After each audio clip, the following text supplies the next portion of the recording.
Alrighty, almost said happy Monday, everybody. Happy Tuesday, everybody. It was supposed to be Monday whenever I did this video, but I was having trouble with Facebook and the streaming wasn't wanting to work last night. So if somebody could give me a quick comment and let me know if I'm actually live and if you can hear me, it would be a big help.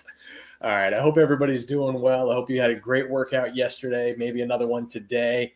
Also, just like always, if you could give me a live down in the comment section if you're watching live, or if you're watching the replay later on, if you could comment replay, that would be a big help.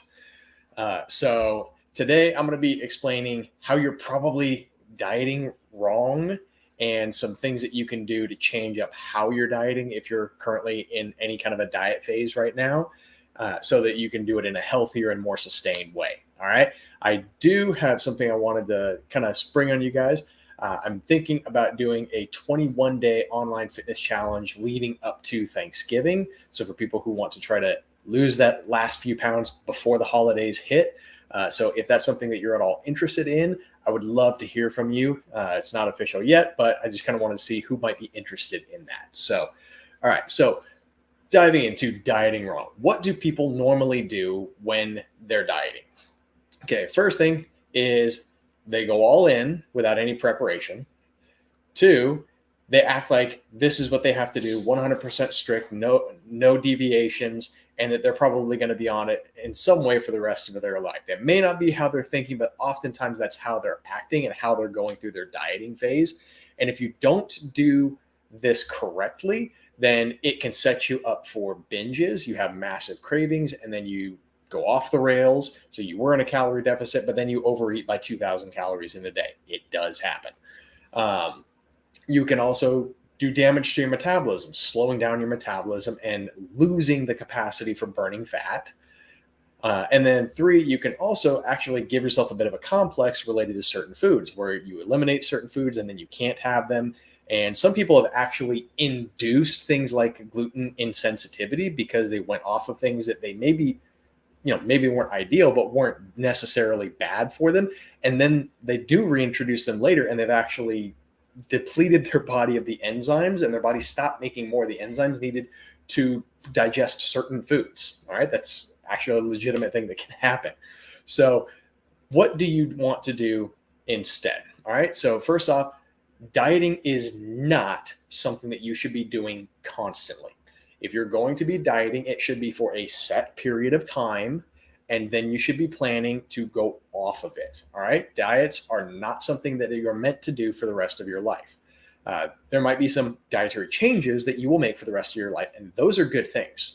Making sure to always have protein with every meal, a sufficient amount of protein with every meal. That's something you should do the rest of your life.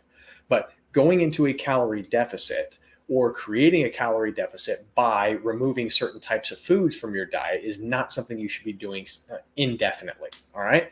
So going through a dieting phase is a tool that will help to correct usually some things that weren't quite ideal in the past. So just like every time you're driving on the road, there's always a little sway. Okay, so you're eating one way and then you go on a dieting phase to bring things back.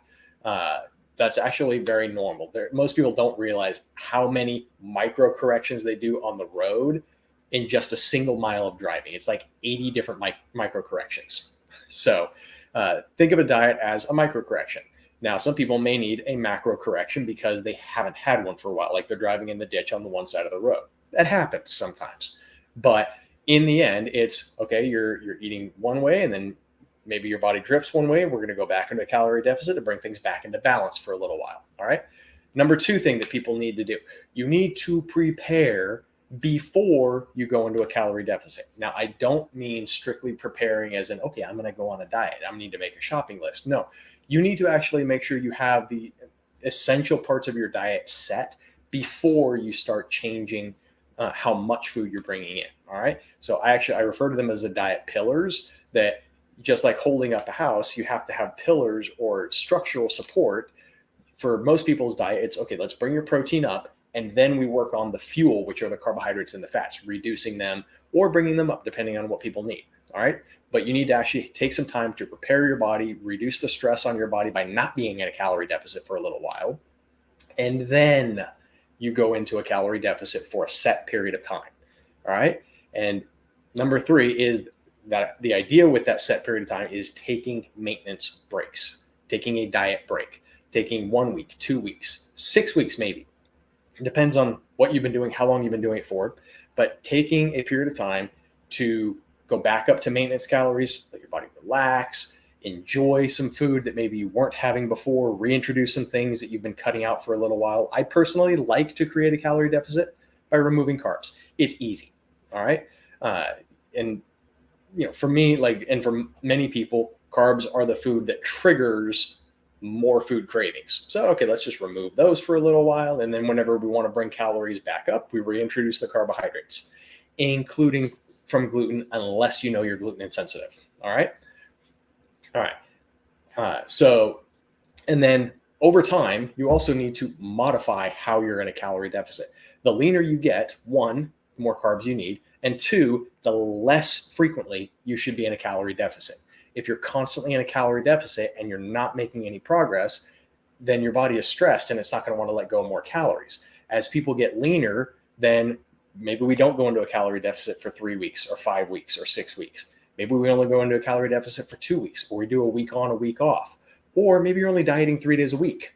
Things like that actually can make a big difference in helping people to keep making progress as they get leaner.